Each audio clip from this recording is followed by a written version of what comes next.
Panpsychism is the view that consciousness goes all the way down to the basic building blocks of reality. The consciousness of a sheep is simpler than the consciousness of a human being. The consciousness of a snail is simpler still. And as we move to simpler and simpler forms of life, we find simpler and simpler forms of conscious experience.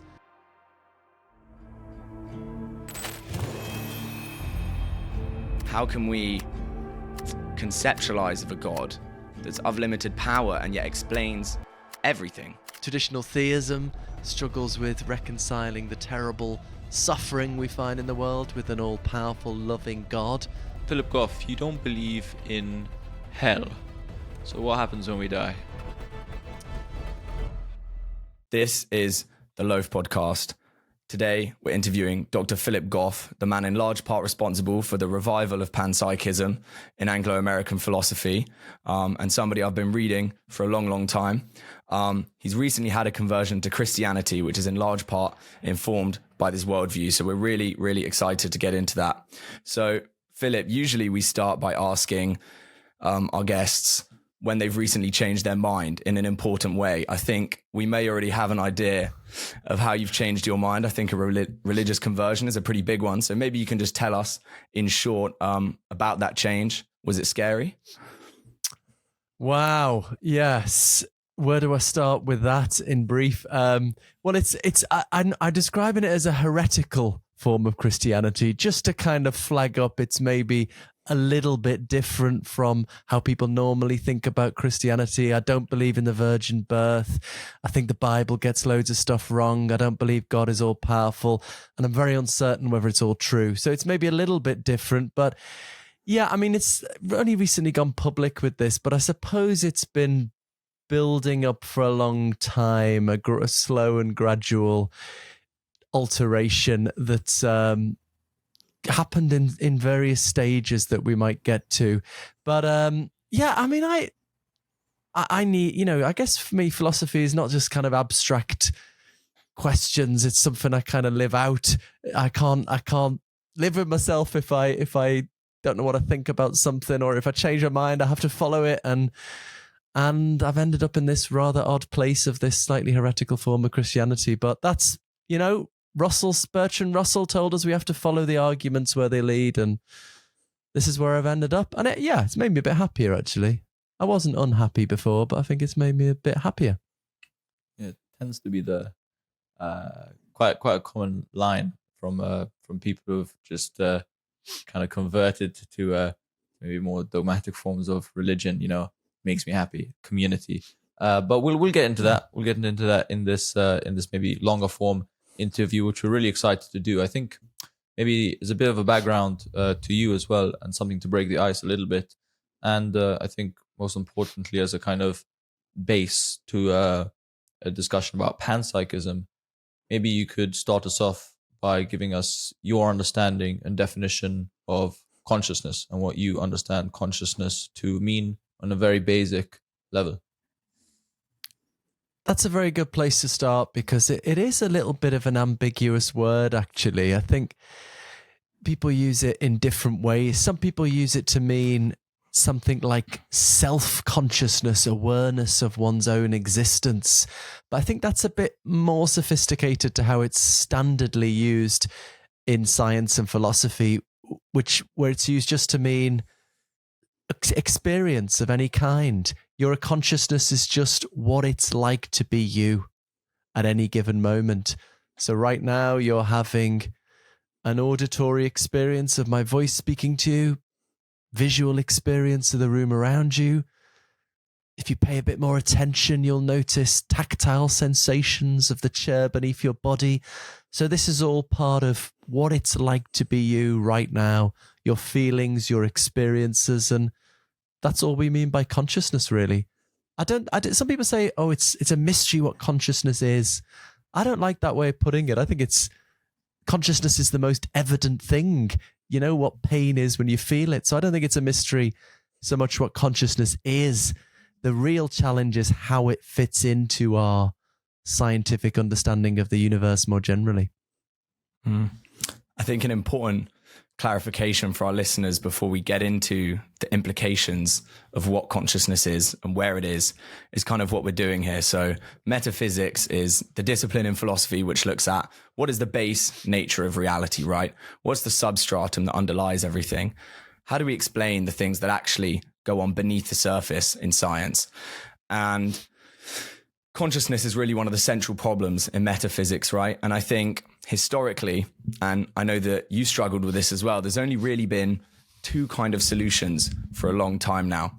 One of which is the dualism, which I think is implicit in a lot of religious belief, that consciousness is something entirely separate. So metaphysically, entirely separate from matter. And matter is what we look at in science. And that's taken a little bit less seriously nowadays by most people. And the alternative, I think, in the Anglo-American world is just strict materialism. Matter is all there is, and our minds and our consciousness is just built out of basically matter, and that's all there is to it. So what's missing for you in that materialist view specifically? Yeah, I mean, just on dualism, I wouldn't say it's entirely dismissed. David Chalmers is probably one of the most influential living philosophers of consciousness, and he calls himself, he's somewhat sympathetic to my view of panpsychism, but he's also sympathetic to what he calls naturalistic dualism.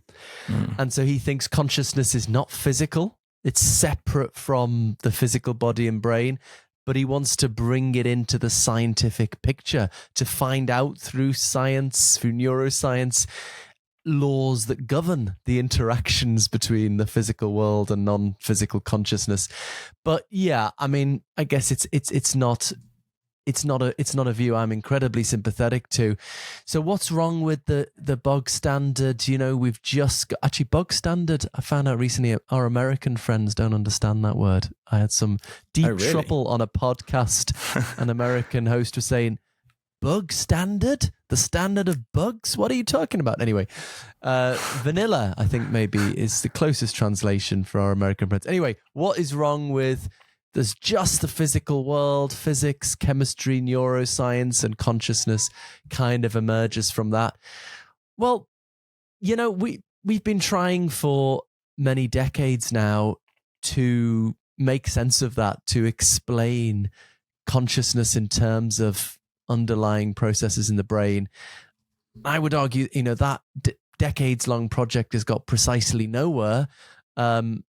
Which is not to say the science of consciousness is not advanced. I would want to distinguish the science of consciousness from these more philosophical questions of whether we go for physicalism or dualism or panpsychism. So that philosophical project of trying to explain the emergence of consciousness in terms of underlying neurofacts about the brain, I don't think that's got anywhere. And I think there are good philosophical arguments that it's actually not really a coherent project. Whereas that what panpsychism proposes is to try and turn that explanatory project on its head. So rather than starting with physics and physical science and trying to get consciousness out of that, we turn it upside down. We instead start with consciousness and try and account for the emergence of physical reality from underlying facts about consciousness. And in stark contrast to the abject failure of physicalism, I think we've already worked out how to do this. Panpsychists have already worked out an adequate explanatory story of how that might happen. So I think we just need to contrast these two explanatory projects, trying to get consciousness out of the physical or trying to get the physical out of consciousness. One's gone nowhere, is arguably incoherent. The other, we've worked out how to do it. Feels a bit weird, but, you know, it's delivered the results. That's how I think about it. Want your head and hair to feel cool and clean? Been going to extreme measures to cool your head off? Then get yourself a Manscaped. Don't be like Ollie and take your scalp from 0 to hero with the new scalp buffer now. Use the discount code LOAF to get your 20% off.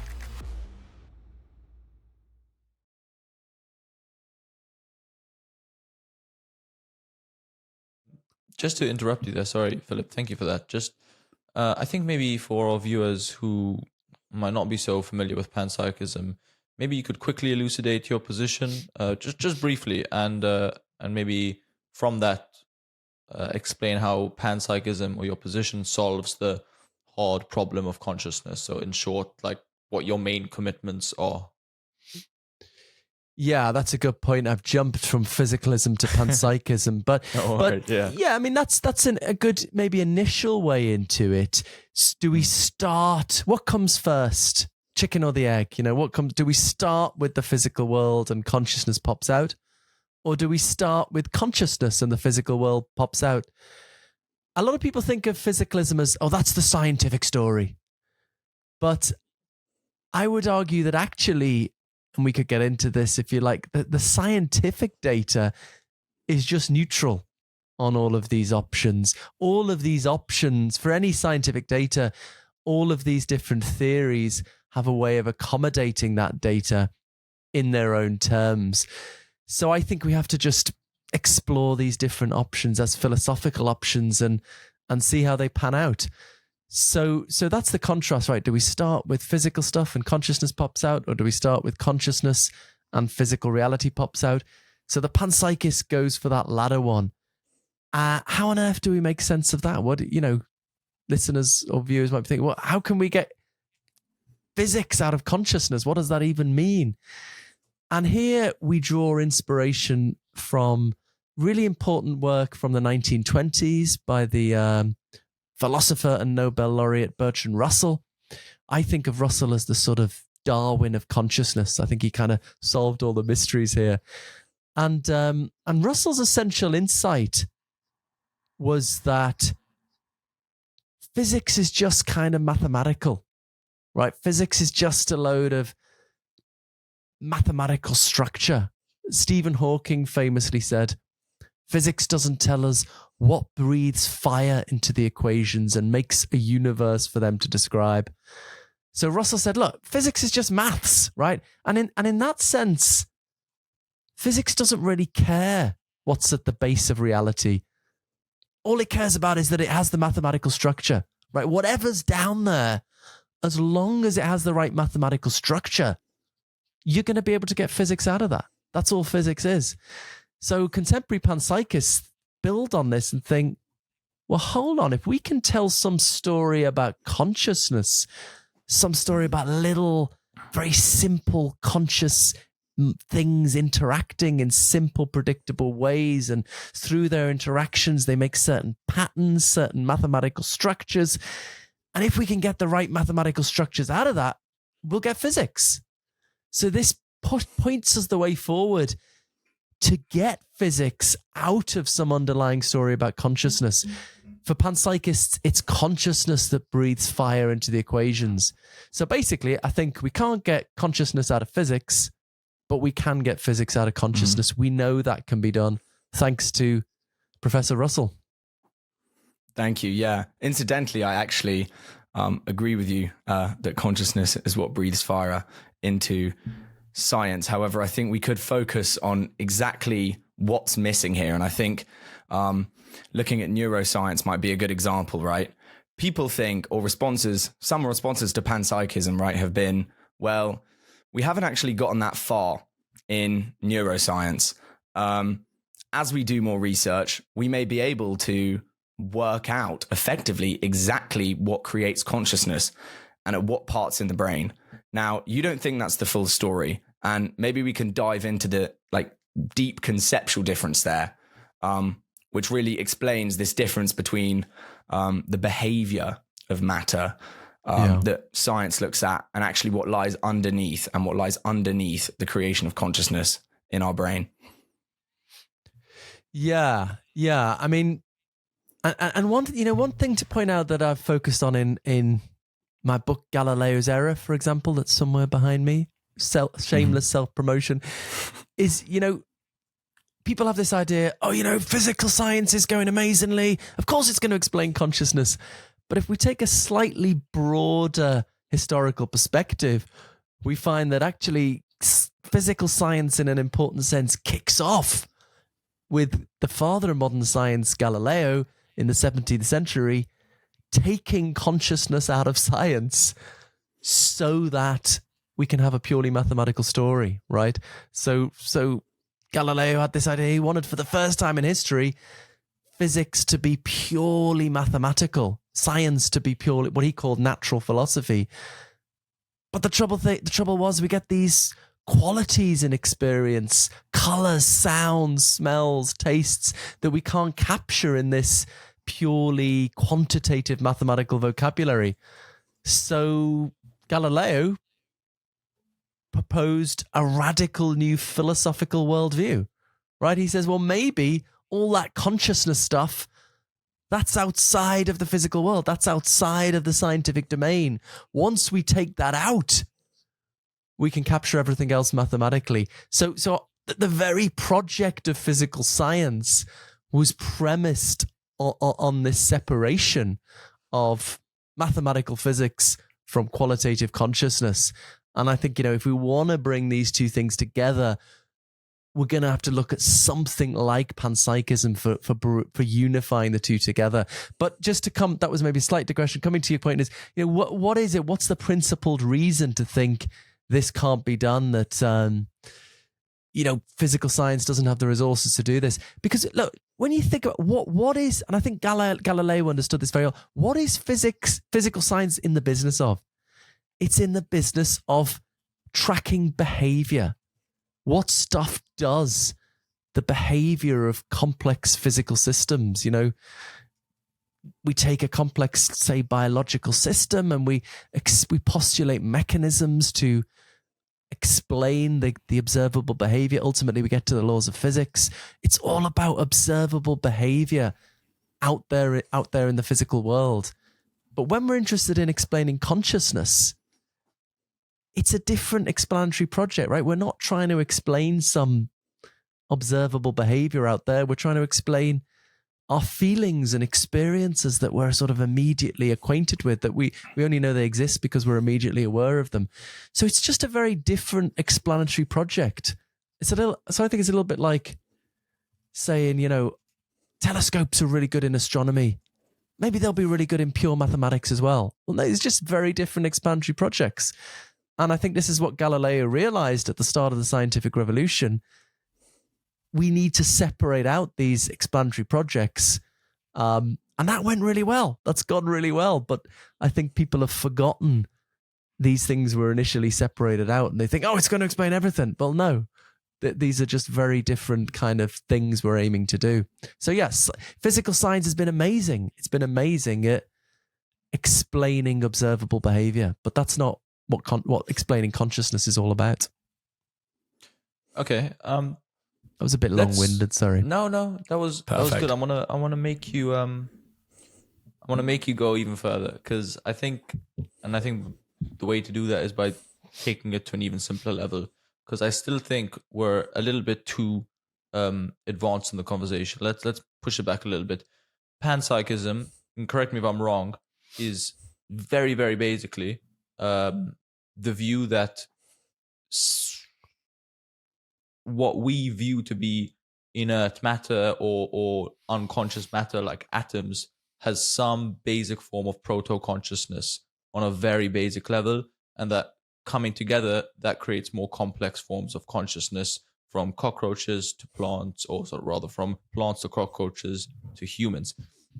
And I think maybe you could add to that a little bit, first of all, to kind of really flesh out what panpsychism is.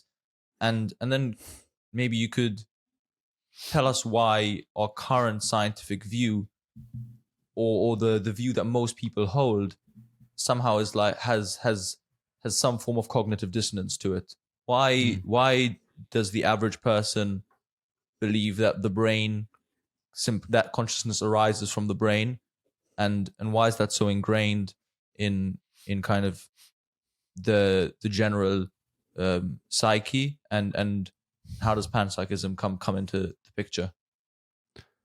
Thanks, Lucas. You're an excellent host. You're bringing things down to brass tacks and the starting points I've skipped over.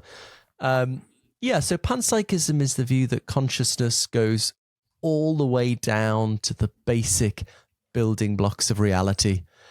The way I like to talk about this is if you think about human consciousness is very complex, the result of millions of years of evolution. But consciousness comes in different shapes and sizes, right? There's the consciousness of a sheep is simpler than the consciousness of a human being. The consciousness of a snail is simpler still. And as we move to simpler and simpler forms of life, we find simpler and simpler forms of conscious experience. For the panpsychist, this keeps on going right down to the basic building blocks of matter, with electrons and quarks having incredibly simple forms of conscious experience to reflect their incredibly simple physical nature. And so, as you say, that from these very simple forms of experience we find at the level of fundamental physics, we build up in the human brain or the animal brain the incredibly complex form of experience we know and love. So then the question, what is the contrast with, I suppose, what is known as physicalism? Well, you said the consciousness comes from the brain. I mean, I don't deny that, right? I think, yeah, my consciousness is in my brain. That's, it's not, I don't believe it's something magical in the soul outside of the brain. I think my feelings and experiences are just processes in my brain. It's just that I believe those processes are built up from simpler forms of consciousness at lower levels of physical complexity. So yes, I think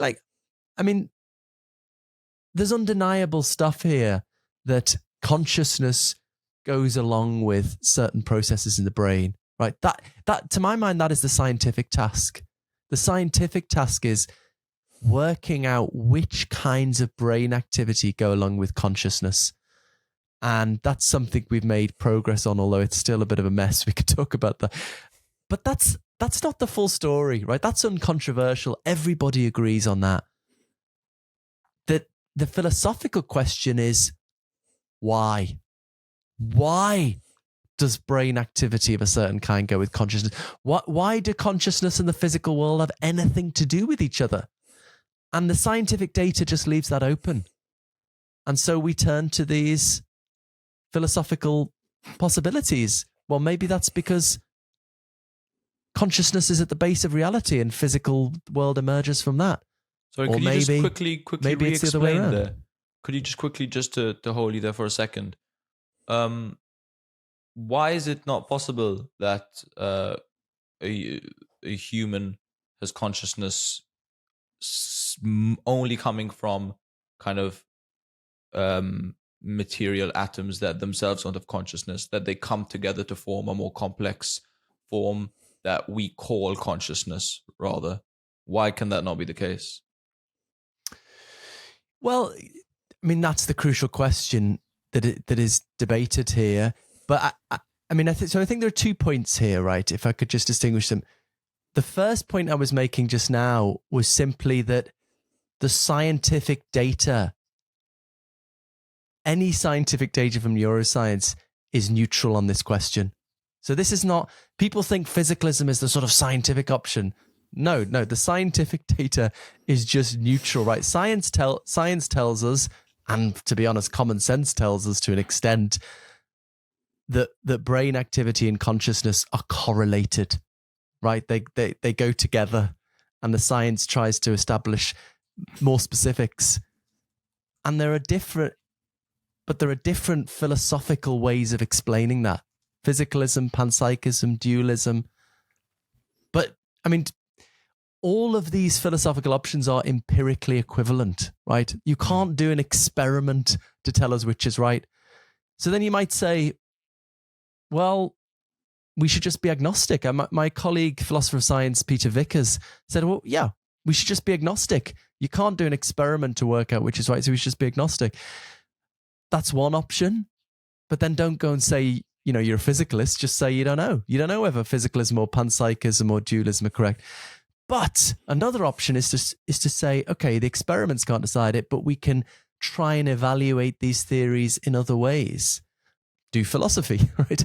And we can look at how well they, for example, explain what they're supposed to explain. So physicalists have been trying to explain consciousness. Panpsychists are trying to do it the other way around, and we just look at that, see how well they've done. And I would say Panpsychism has done much better than physicalism, right? And so that is that ought to be the preferred option.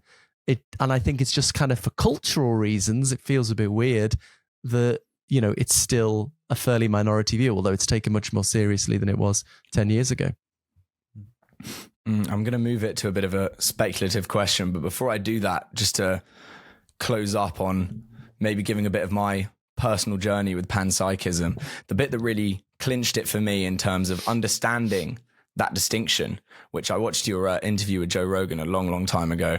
And I think there was a while in the interview where he was really struggling to get that difference between the correlation of the brain to the experience. So the bit that really clinched it for me at one point was the emergence problem, right? Which is that consciousness, right, if we assume that it isn't in fundamental particles, must come at some point as the system gets more complex. And I don't think there's any point where you can say you have, a system which is X amount of complex, right? And then you come in and you have a system which is X plus 0.001 more complex, and all of a sudden consciousness is there. That seems inexplicable to me. So I'll close off with that, but I'd like to ask you maybe about the implications of panpsychism for how we're looking at AI nowadays, right? Because if consciousness is already there and it's the emergence from these integrated systems, from these complex systems, there's two options. Either explain why AI isn't conscious, or bite the bullet and accept something that I think a lot of people would struggle to accept, which is that, AI either is or very soon can be conscious, so insofar as that system gets complex enough. So I'm wondering how you look at that. Important questions. It's not straightforward. I think David Chalmers, who I mentioned earlier, who's more sympathetic to me on the philosophy, but would maybe have very different answers to those questions on AI. But I suppose the way I think about it is if you are a physicalist and you're probably more inclined to the view that being conscious is just a matter of information processing, complex processing of information in the brain. And so you're going to be more inclined to an openness to AI. AI could be something like we've got now, could be conscious if we just get the right kind of information processing. Whereas panpsychists, we don't think that consciousness is magical, but we think it's sort of the stuff of the world. It's not about organization and functioning. It's the flesh and blood of the world. And so I think artificial consciousness because consciousness is not magical, it's going to be possible to make artificial consciousness, but I think we should be looking at something more like an artificial living system, maybe something like a, bacterium in the first instance, and then maybe in 5,000 years we get something like a human being or something. And I was at an AI summit recently with people, made ChatGPT and stuff, and we were going around the table and saying, when are we going to get general AI? And they were all saying 100 years, 50 years. And I said 5,000 years. And, but yeah, so maybe slightly different perspectives there. But although I was going to talk about artificial consciousness rather than artificial AI, I mean, I suppose that's another point of how we understand the relationship between intelligence and consciousness. Do those two things have to go together or not? That's another complexity here. Thank you, Philip, first of all, for the introduction to panpsychism. I think if our listeners want to learn more about panpsychism, they can definitely read your books. I think maybe specifically Galileo's Error is a good place to start. We're going to move the conversation on a little bit because, as we mentioned, maybe at the beginning of this interview, you've recently had a bit of a shift to Christianity, right? We're going to get to that, but first we're going to take take a slight step back to maybe the middle ground between panpsychism and Christianity, Panentheism.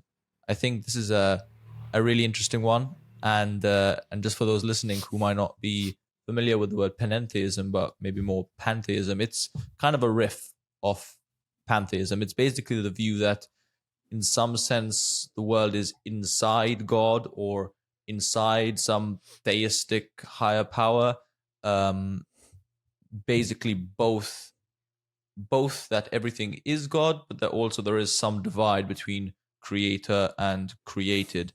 First off, can you maybe explain your understanding of panentheism? Thanks, Lucas. Something close to that, I think. So pantheism is the view that that God is the universe. The universe and God are one and the same thing.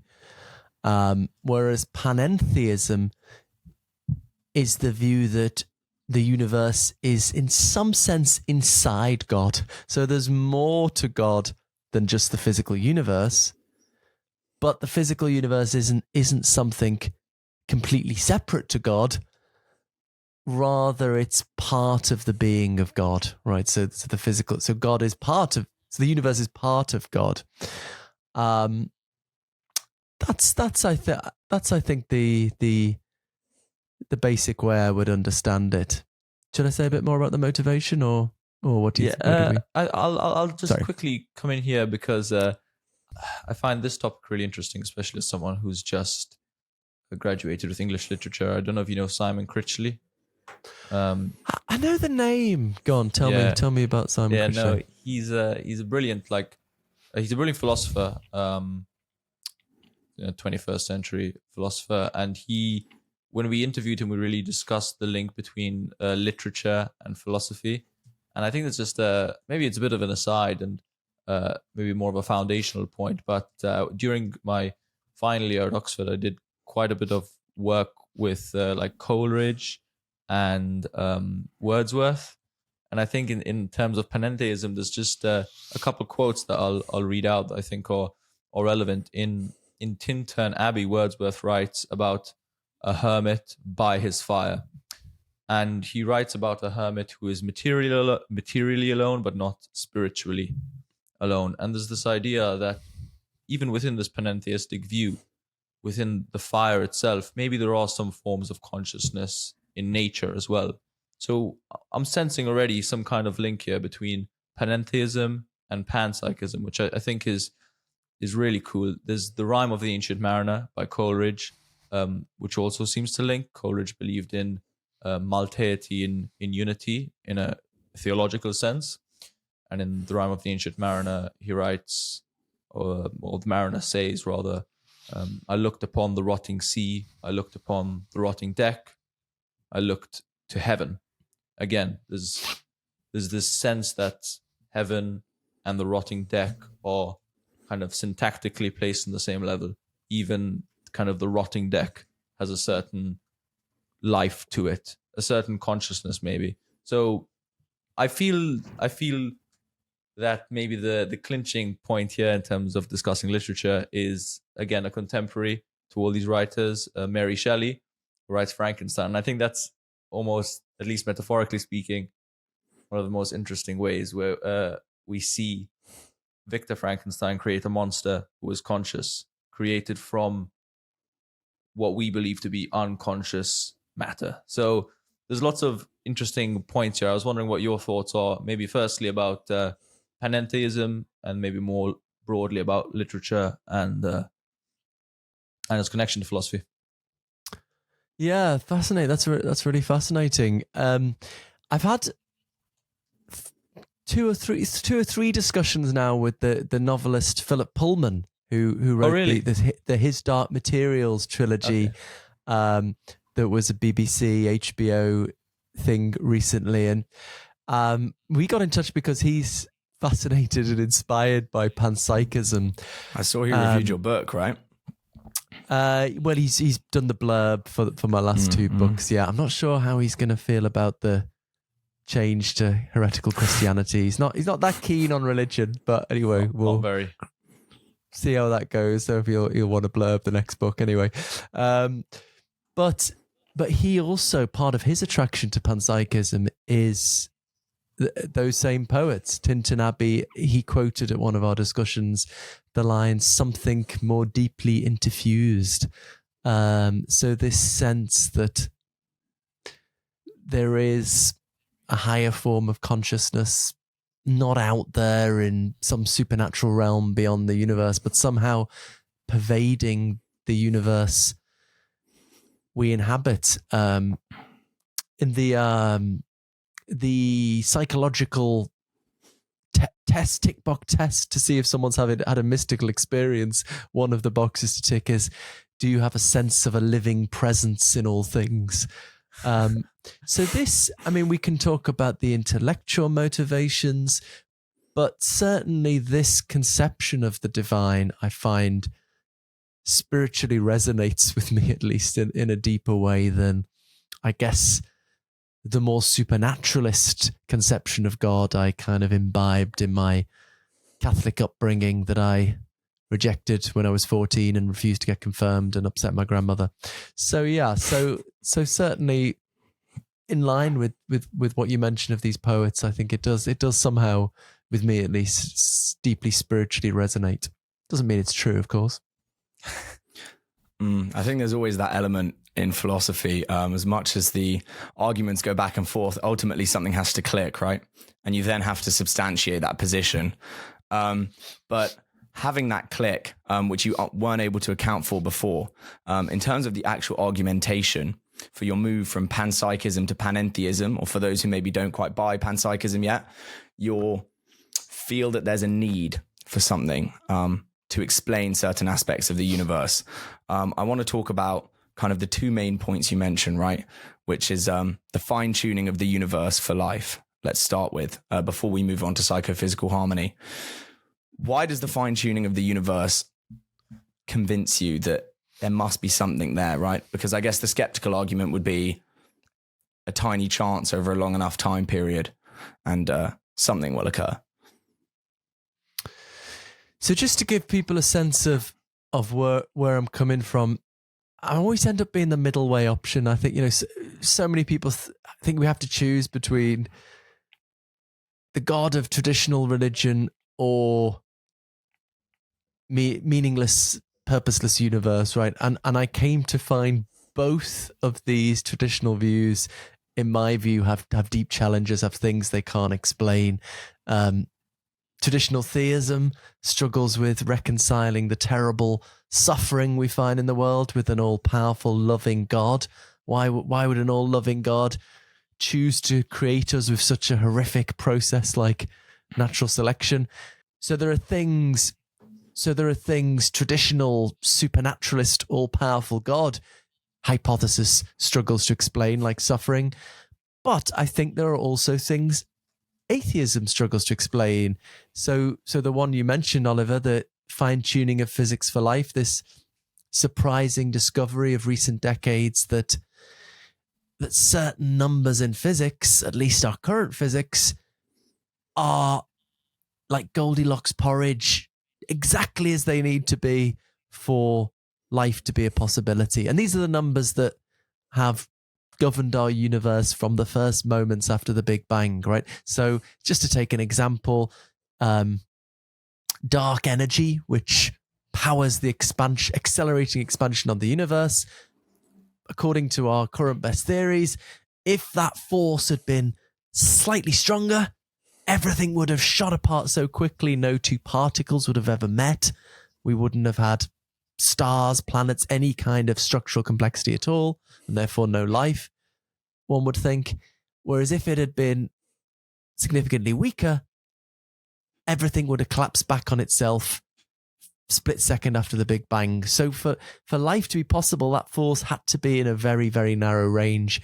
On the face of it, it looks incredibly improbable that you would get something in that very narrow range just by chance, right? So, I mean, I think in our normal standard ways of thinking about evidence, this is evidence for some kind of goal-directedness towards life in the very, very early universe. And to be honest, I think we are ignoring it for cultural reasons. I think it's like when we first had evidence that we're not in the center of the universe, and people couldn't handle it because it didn't fit with the picture of reality they got used to. And now we laugh at those people and think, why didn't they just follow the evidence?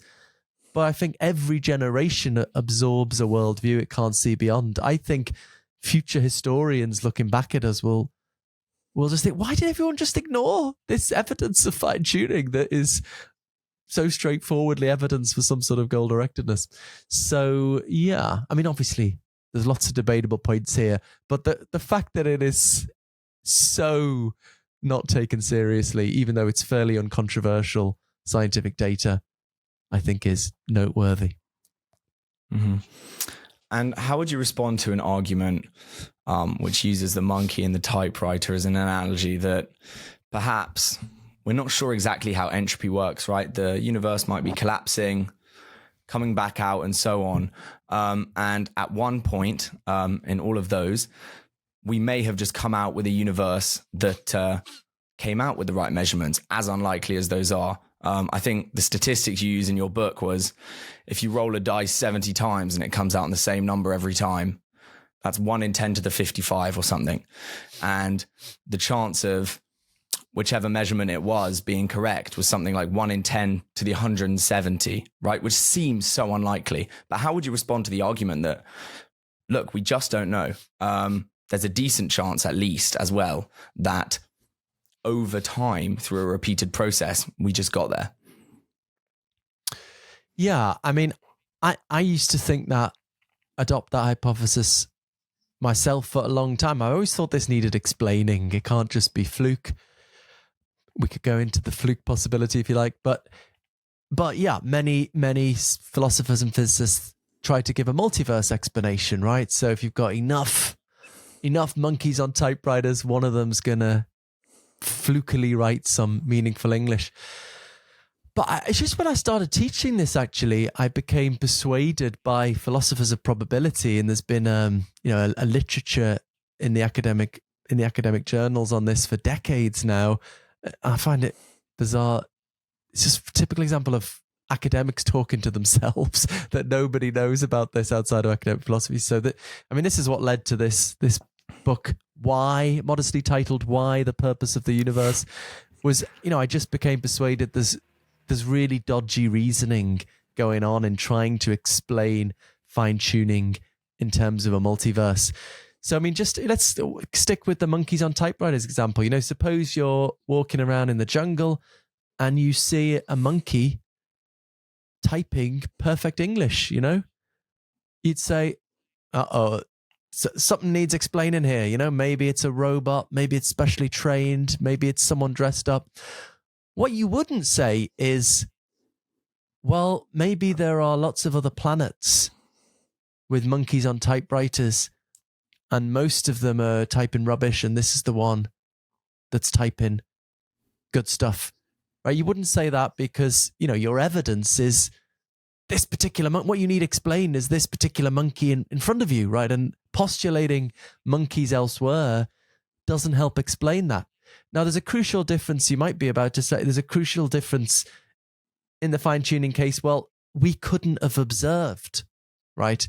This is called sort of anthropic principle. We couldn't have observed a universe that wasn't fine-tuned. We could have observed a monkey that wasn't typing perfect English. Well, we could just modify the case, right? Suppose there's a sniper hiding in a tree waiting to shoot you dead if the monkey doesn't type perfect English, right? That still wouldn't justify postulating monkeys on typewriters in other worlds, right? Still, it doesn't change anything. We need an explanation of this monkey in front of us. So that's a way into it. This gets into kind of principles of probabilistic reasoning, which is ultimately what persuaded me here. But that's a way into why I don't buy the multiverse explanation. I've got more and more working with some interesting stuff going to be coming out. Actually, more and more I'm collaborating with physicists looking into the credentials of the multiverse hypothesis in more detail. But that's the motivation, the worry with me from just philosophy of probability.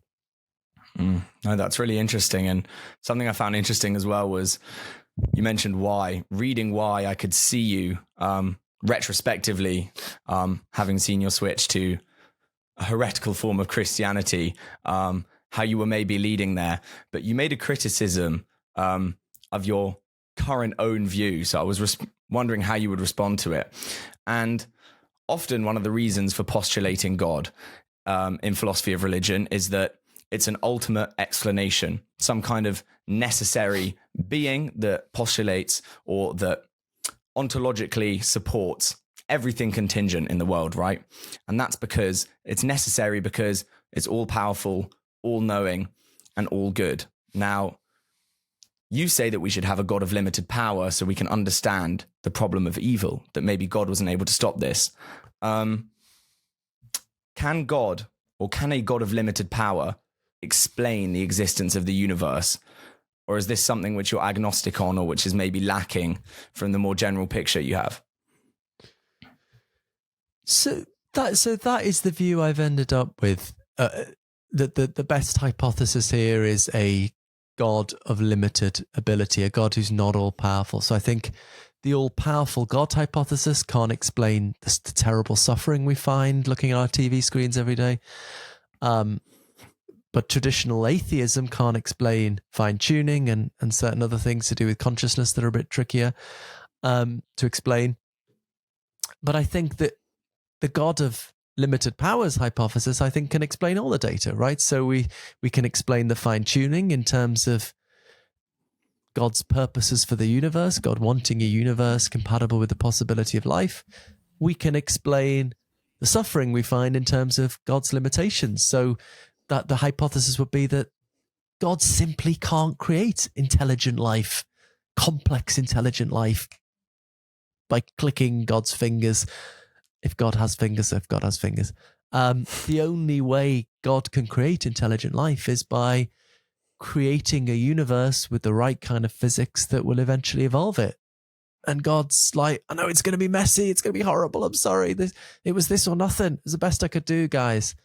So yeah, I think that's I think it's really, that is, to my mind, the hypothesis that supported by, that is where the evidence is pointing as we currently have it.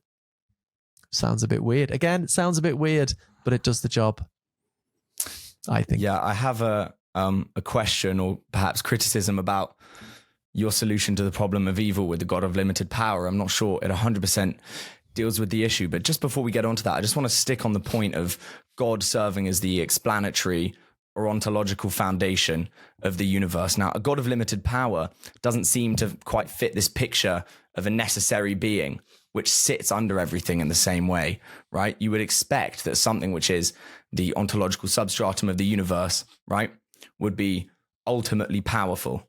How can we make sense of a God with limited power? How can we conceptualize of a God that's of limited power and yet explains everything, right? There must be something that sits under it, or something along those lines, right? Yeah, it's a good question. The distinguished Christian philosopher Richard Swinburne, we had a debate on the Unbelievable YouTube channel. He's pressing something like these concerns to me. I suppose I would say God is still a necessary being, is still the ultimate foundation of everything that is and was and will be.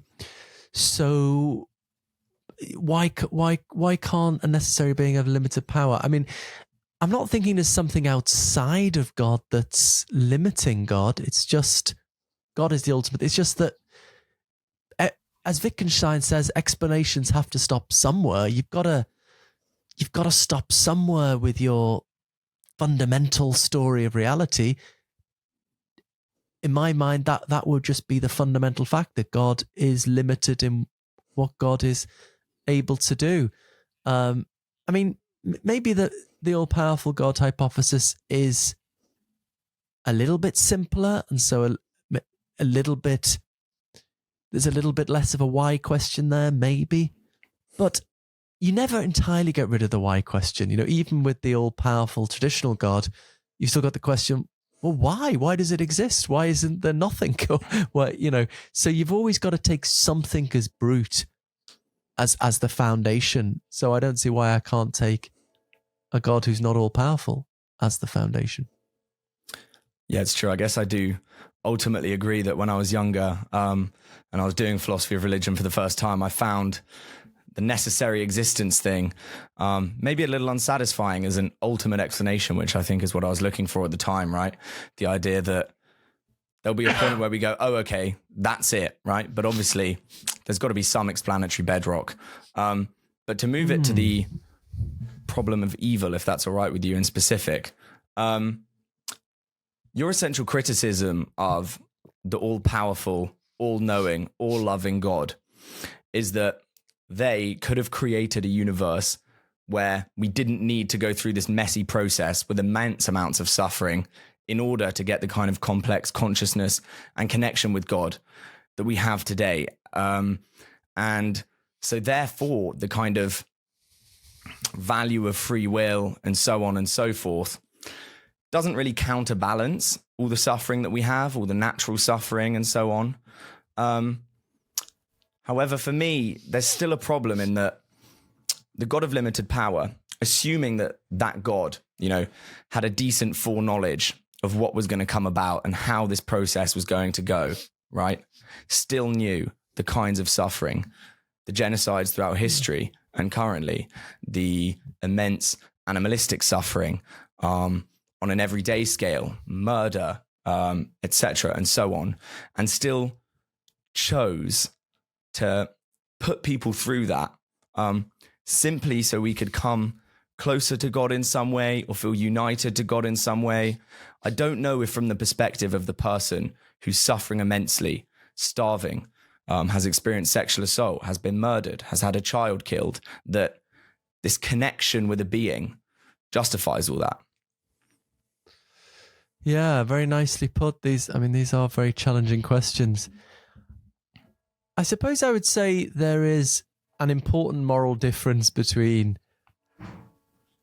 a God who's made this universe but could have made intelligent life without all the pain of natural selection, let's say, could have made intelligent life without hurricanes and natural disasters, and a God who, that was their only option. It was this or no intelligent life, right? And I suppose with the latter question, thinking of the God I believe in of limited power, I think, yes, life is horrible. There's all sorts of suffering, but still, I think a case can be made that it's still on balance better that we have life than that we don't. I think that sounds quite plausible to me. It's not totally sure of that, but it's still, it's if you had the choice, we can ask the question. We have I've forgotten the word.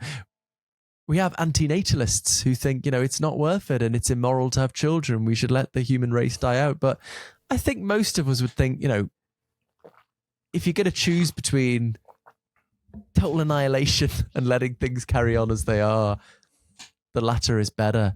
So I think it sounds plausible to me that the God of limited powers was making the good choice. If that was their only option, if it was life or no life,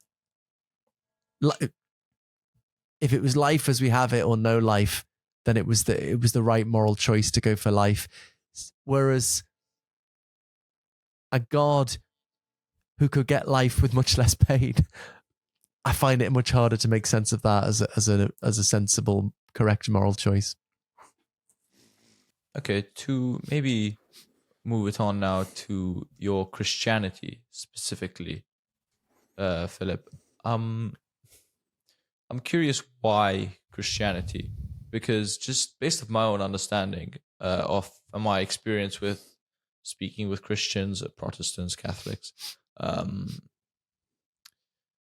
it's interesting that you marry a God that is limited with a religion that fundamentally believes in God as the highest, all-powerful being, a God that can do basically anything. I'm I'm curious why Christianity and what motivated you to go for that religion rather than, it almost makes more sense to me for you to have started your own religion. That's something I'm not going to do. Yeah, I don't like power enough. I like people disagreeing with me so too much. Not entirely without ego, but not really much of a craving for power. Anyway, I don't think I'd be a very good cult leader. Yeah, well, I mean, for a long time, I thought Christianity wasn't an option because I thought, it's an all-powerful God. And because I thought, like I think many people think, that the core of Christianity involves this idea that's known as penal substitution, that it's all about Jesus paying the price for our sins. So, we're all sinners. We deserve to burn in hell forever. But Jesus kindly took the flack for us, took the punishment for us, and now we can go to heaven. And I mean, I've got respect for friends and colleagues who defend that view, but personally, I find that one of the most implausible philosophical or theological views ever defended. I mean, we could talk about that if you like. So I just thought that was Christianity. So I thought, there's no way I'm a Christian because I just find that too implausible. But actually, it's just from wide reading and many conversations with many different kinds of Christian thinkers that I actually found that's not even the official view, right? That's one theory of the mechanics of Christian salvation associated with the Protestant Reformation, really, but something similar was defended by Anselm in the 11th century. But actually, there are many, many different, even with very traditional non-heretical Christianity, many ways of understanding what it's all about. And in particular, what I became attracted to is the way of understanding that's found more in the Eastern Church, the Eastern Orthodox Church, where there's much more of a focus on it being about God and us and the universe coming together into a state of deep intimacy. So there's less of a focus on sin in the Eastern Church. There's more of a focus on what the Jesus stuff was all about, was God and the universe coming into an intimate connection. Perhaps what there's this bit where in the Gospels where Jesus is talking about this metaphor of the vine and the branches, right? If you think, the vine and the branches, there's a deep, intimate, organic connection between the vine and its branches. So for the Eastern Orthodox Church, the point, that's the ultimate goal of creation, is for God and the universe to come into this deep, intimate, organic connection, like the connection between a vine and its branches. But the thought is there's a problem, right? And the problem is we're a bit different to God, right? Don't know about you two, but I am anyway. Speak for yourself. Yeah. God's, timeless, immaterial, ultimate source of all of existence, whereas we're just kind of temporal, embodied, contingent beings. So they're kind of too different. They're not like the vine and the branch. They're too different to come into this intimate unity. So then the thought is, well, the solution was God becoming a bit more similar to us, right? God taking on a physical nature, sharing in our form of existence so that we can share in God's form of existence, and that this somehow closes the gap between God and creation. So this is not normally defended with a God of limited powers, although there are forms of Christianity that go for a God of limited powers. But it just struck me at some point in conversations with people who like this view that I think it fits really well with a God of limited powers. So just to finish off, I guess my conception of Christianity is there's a God who wants to create a perfect universe, but the only way they're able to do it is to sort of do it in two stages. First create a kind of okay universe with the right physics that's going to evolve life in that messy process. And then in the second stage, as life becomes evolved enough, God begins to bring the universe to perfection by becoming more intimately involved with it, closing the gap between God and creation. A long-winded process that's perhaps still in motion, long way to go. But so I suppose it struck me that this particular form of Christianity fits quite well with a God of limited powers, which is what I think is a very well supported hypothesis. So it was that clash that first got me thinking of it. But I just very, very finally, I just want to add, I'm very uncertain whether it's true, right? I've just made a kind of bold argument for a God of limited powers. I really think there's a good case for that. But as for Christianity, I'm much less certain. I suppose I've come to think it's a credible possibility because I think it fits well with the God of limited powers, which I think is well supported. So I'm very, very far from certain. I think it could be true, it could be false, but I also think faith is not about certainty. I think faith is about trust more than belief. It's about trusting a certain view of the meaning of existence, trusting it to shape your fundamental life goals and guide you in how you interpret your fundamental experiences. It's more a sort of living in hope of something rather than certainty. And yeah, that's where I've ended up. That was my most long-winded answer yet. I'm sorry for that, but go for it. Thank you. The detail is necessary, to get there. But I think that's why we tried to conduct the interview in a series of steps, right? To build an overall picture of where you're at. And I think at each stage, it doesn't seem so large a jump. And then somebody might end up at a worldview, which is by the end of this interview, quite different from theirs. But I want to hone in on the move from panentheism to, although you're not fully certain, and there's a faith element, to Christianity specifically. And whilst it's a coherent story, and I think, the story of bringing God closer is definitely more compelling than penal substitution, which I struggled with when I was a kid as well. Why should someone believe that this is what Jesus was doing, right? In some kind of evidential sense. Why should we prioritize the story of Jesus over some other story, some other panentheistic story? Right. So the question is not whether this is the correct interpretation of Christianity. It's more like why Christianity rather than some other religion. I mean, one thing is, as I just said, I don't think faith is about certainty. And I think once you accept that, then it opens up the possibility of religious pluralism, right? So if you think faith has to be about certainty, then to have faith, you've got to be certain your religion's true and then the others are false. But I think actually, really all that's required for faith is that it's a credible possibility. That's enough, I think, to live in hope, to take that leap of faith, maybe that it's kind of 30% possibility. And it could be that there's more than one religion that is a credible possibility. That's something I'm not ruling out. But I suppose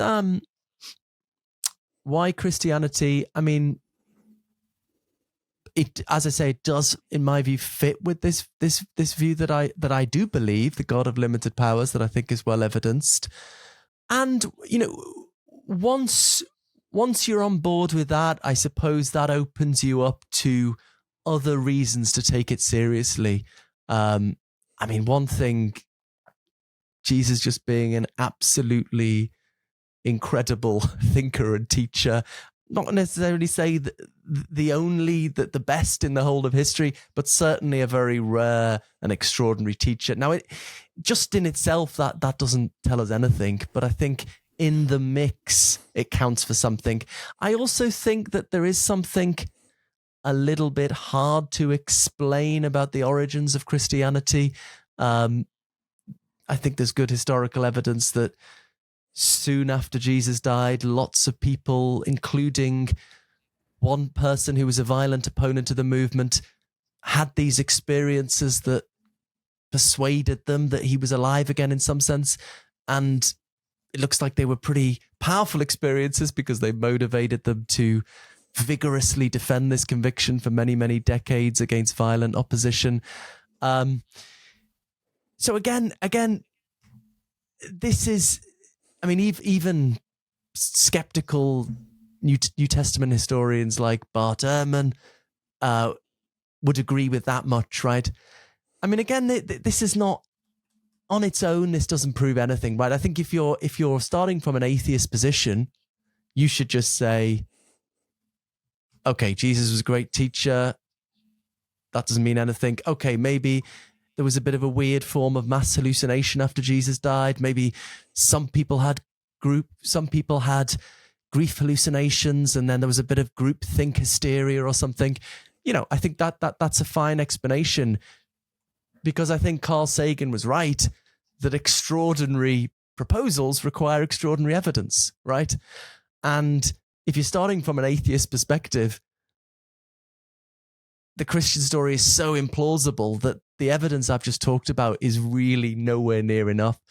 But what is an extraordinary hypothesis depends on your worldview. So if you're approaching the evidence like me, with this God of limited powers hypothesis, and you think this form of Christianity fits well with that, so it's already a credible possibility, and then you're thinking about explanations of these slightly weird origins of Christianity and fitting in what an extraordinary character Jesus was. And so from that perspective, it all starts to get a bit more plausibility. But to repeat again,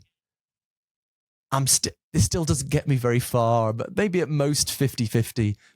It's still, I wouldn't be surprised if it was true. I wouldn't be surprised if it was false. So, yeah, but that's I guess that's something like where I'm up to. Yeah, just because, and I apologize to again push back, and we'll move it on in a moment. But I want to press the point just a little bit more, because that's what Ollie and I at least try and do here, is try and really get to not only some form of truth, but also why our guests kind of think that other people should adopt their views. So I guess my question will have two parts. First of all, whether you believe in lots of the biblical miracles like Jesus's resurrection and some other things like that, because I think that's firstly like really core parts of Christianity that if you don't believe might be hard to kind of justify why you still call yourself a Christian. And then I think maybe the next part of that is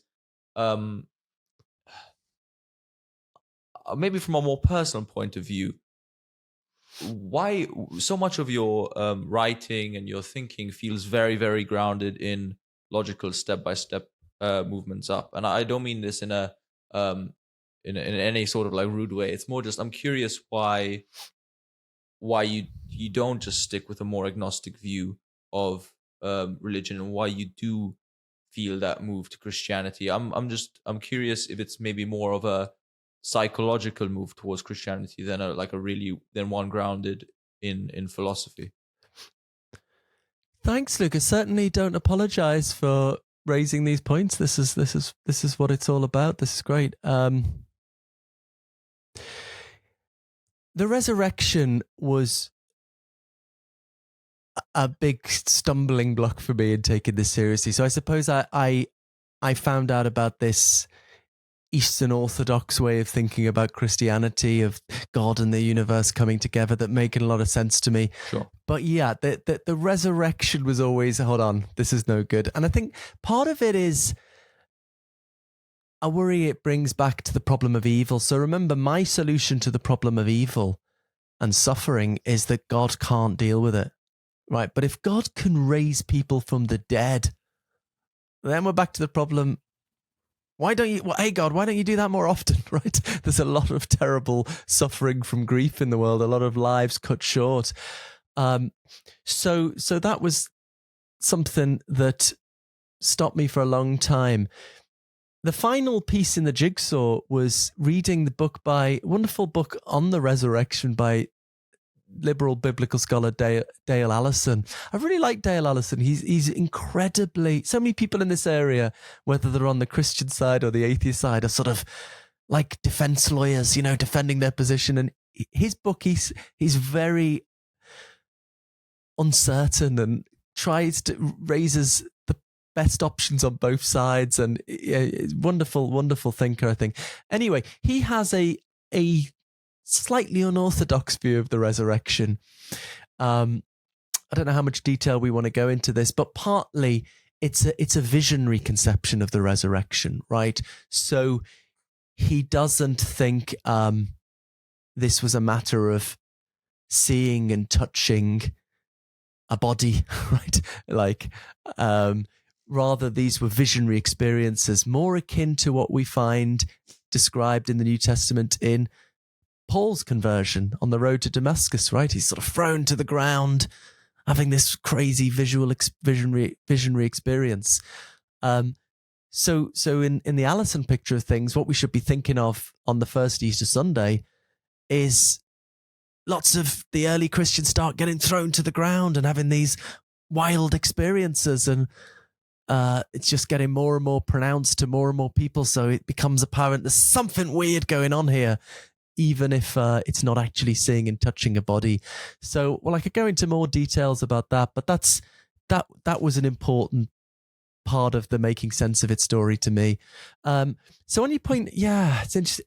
Why don't I just stay agnostic? Well, I mean, in a way, intellectually, I am agnostic. I said my confidence in the truth of Christianity is at best 50-50. Mm-hmm. So intellectually, I am agnostic.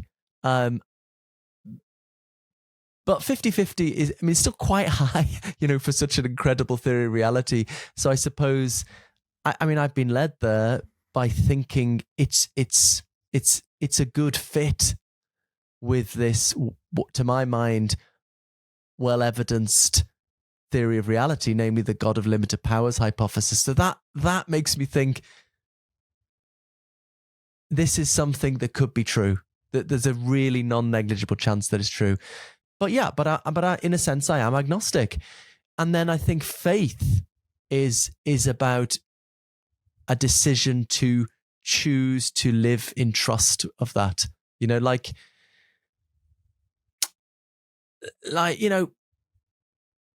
you decide to trust someone, right? You might not have enough evidence to I mean, let me take another example.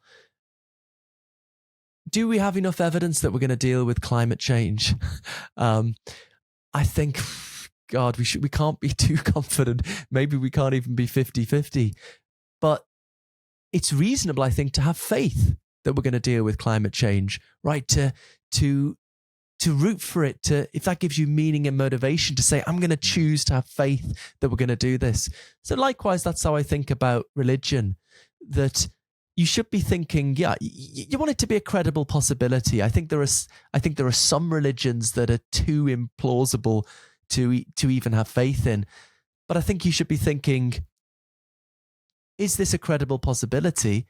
And is trusting in it going to give me meaning and motivation and hope in my life? And I've found that it does that for me, and I'm quite aware that it's very uncertain and it might not be true. And if I live my life and it's not true, no worries. I've had community and spiritual practice and a sense of meaning and purpose. I found it's lessened my ego quite a lot. So I think in thinking about religion, I'm so just finally again, I think people think, oh, is this certain? Is it certain that this is true? No, it's not certain. So that's it. That's the end of it. But I think we should be thinking both about the evidence. Is it a credible possibility? But also, could this give me meaning and fulfillment? It's the two things together, I think. Thank you. Phillip Goff, you don't believe in hell. So what happens when we die? So I think if you're starting from an atheistic position, then you should be very, very confident there's no life after death, right? If you're starting from a belief in a loving, all-powerful God, then I think you should probably be confident there is life after death, right? Because there's a loving God who can do anything. I'm in the middle, right? I believe in a good God of limited powers, right? So I think it's plausible God would want to preserve our consciousness after death, right? The thing we don't know is whether God's able to do that, right? Maybe God can, maybe God can't. And so I think that leaves it at the level of again, a credible possibility, maybe a rational hope, but certainly far from certain. And the Christian story, as I understand it, is that, God did find a way of doing that through this process of bringing God and the universe closer together. So to the extent that I live my life in trust of that uncertain possibility, I live in trust that there is some form of existence, life after death. But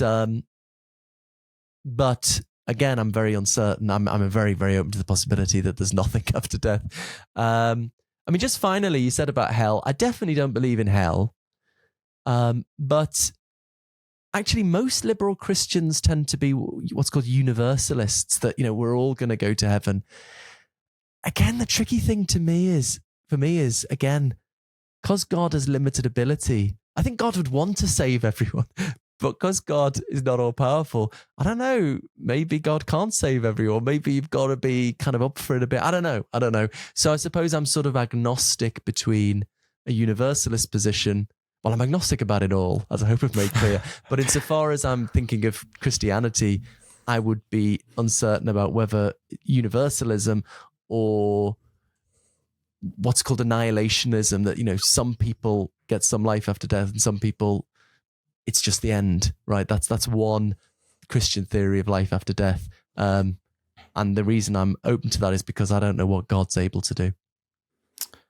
Yeah, thank you. Just as we wrap up the conversation of Christianity, I want to emphasize, whilst I'm not necessarily convinced, I think it's in terms of internal coherence and straightforward thinking, which I think it's a problem with organized religion, right? Often that we accept dogmas from the generation before. And I think it's good to go a bit deeper. I think, definitely your account of Christianity, the way you fit limited power into the story of Jesus and everything is very convincing as far as stories of Christianity go. So I just want to emphasize that point, that I think it really seems like you've thought about every aspect. And that's something which, without overgeneralizing, sometimes doesn't happen when people come to religious faith. Thank you. I think, there's been a lot of responses to it, actually, both from traditional Christians and from atheists. My favorite atheist response was an article that says, "I'm still an atheist, but Phillip Goff's version of Christianity sounds lovely." So I was quite happy with that one. Yeah, that's good as far as it goes, especially in philosophy of religion, which can get pretty heated at times, especially when it's between two friends. But I just wanted to ask you about, kind of from a personal perspective rather than a philosophical perspective, how you feel about your conversion to Christianity perhaps impacting the reception of your panpsychism and of your other philosophical views. I know that comes with a lot of baggage. And when I was first learning about panpsychism at 16, I think I was much stronger on the atheist side than I am now. And it might have, although I couldn't say, it might have maybe moved me away from it and made me think, oh, this isn't serious science, as that bias goes. So I guess, how do you feel about that? What do you think? And how do you think that will impact reception of panpsychism and all your other philosophical views? It's a good question. I mean, I do want to emphasize, especially given what we've been talking about, that there's no necessary connection with panpsychism and anything spiritual. Definitely. There's a bit of a divide in the contemporary panpsychist research community, maybe a bit like the divide in the early psychoanalytic community between followers of Jung and followers of Freud. Followers of Jung were into sort of spiritual archetypes and the collective unconscious and taking things in a spiritual direction, whereas Freud was like, this is all superstitious nonsense, this needs to be serious science. And there's very much a similar split. So there's people like David Chalmers, who's sympathetic to panpsychism, if not fully subscribing, Luke Roloffs, Angela Mendelevici, who are very reductionist, secular. Angela Mendelevici is a moral nihilist, thinks there are no facts about value. That's why I laughed. Very, very, compatibilists about free will, whatever. Very, they don't believe in any transcendent reality. They just think they believe in ordinary consciousness, seeing red, hearing sound, and think we need to modify our scientific story of the world to accommodate it. Whereas other people, I guess I'm a bit more on this side, as you might have guessed, see a certain consonance with a panpsychist view, with certain spiritual convictions, maybe like Panentheism, maybe like taking mystical experiences seriously. But that's another step, and you'd need more motivations for that, maybe like the fine-tuning that's got me going and so on. But it is a serious worry, and many people on the non-religious side of panpsychism, many close friends, I won't mention any names, have been a bit worried about this, to be honest, and a little bit very supportive of my choices, and I've got to follow my heart, but not entirely thinking it's ideal that I, as maybe one of the prominent proponents of panpsychism, have become religious, and everyone's going, "Oh, it's just religion," and I can see that. I can see the worry, but I don't know. Look, I think we need to get to a point where we get out of this sort of scientism that it's all just experiments and philosophy is a load of bollocks. We need to see the value of philosophy, whether you take it in a spiritual direction or not.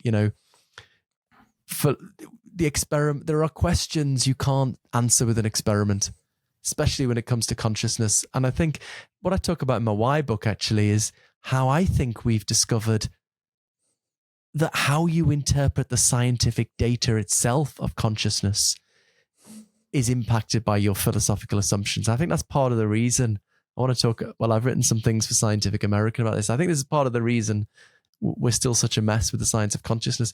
Quantum mechanics is another one. The foundations of quantum mechanics, where I think a phobia of philosophy has stopped progress. So I think we just need to get to that point where we take philosophy seriously again. And I think people will be less hung up with this, what is serious science or not? I mean, look, science is absolutely crucial, and you should be respecting what the scientific experiments tell us. But we should also be taking seriously these philosophical questions. And I hope we'll get there at some point in the not too distant future. I hope so as well. As a student of philosophy here, I've had it a couple times. What are you doing? There's no answers. I even remember one time I had somebody tell me, a maths student, philosophy ended with logical positivism in the 20th century, which I thought was a pretty funny view to have nowadays. But thank you, Philip. Thank you so much. It's been really interesting. We'll be linking all your books down below: Galileo's Error, Why, and also your most recent article stating your conversion, which I think is a highly interesting read, and I would encourage everybody to go and read it. And yeah, I would like to ask if maybe you had any concluding thoughts for our listeners before we wrap up here. Thanks very much, guys. It's been a really, really, really enjoyable conversation, and really great questions that are prompting me to work out these issues I'm still kind of thinking about. Concluding thoughts, I suppose. Well, yeah, I suppose to repeat, I think there are certain different issues we've covered here: panpsychism, panentheism, Christianity. These are different things, distinguishable things. I suppose I've found a way of fitting them all together, but that's certainly not essential, and each of these things can be explored in different ways. But what I'm always about in all of these areas is breaking the dichotomies. We get stuck in these dichotomies. Are you on Richard Dawkins' side or the Pope's? Are you a US capitalist or a Soviet communist? Are you a physicalist or a dualist? And we always ignore the vast range of options in between. So, with panpsychism or panentheism or this mildly heretical form of Christianity, it's a view somewhere in the middle of at least how we standardly think about the two other options. And so, I would encourage people to just see, this different way of thinking about it, whether it changes your perspective. You might not end up agreeing with me, but it might make you think of some other views in a slightly different way, or at least it just keeps the conversation going. So yes, always good to break the dichotomies and explore some new views and different perspectives. Well, thank you so much, Philip. It's really refreshing to hear somebody, especially in the analytic tradition in philosophy, be brave enough to actually come to a conclusion instead of holding your hands up and going, hey, I'm not sure. So thank you, Philip. I'll probably change my mind next week, but anyway. Well, that's what we're here for. So thank you very much, Philip. And this has been the Loaf Podcast, signing off. Hey guys, thanks for watching that interview with Phillip Goff. Make sure to leave a comment down below with your thoughts. Do you agree with Panpsychism? Do you agree with Phillip Goff's version of Christianity? Just leave a like, subscribe to keep supporting the channel, and click here for another video from the Loaf Podcast. Thanks for watching, and see you next time.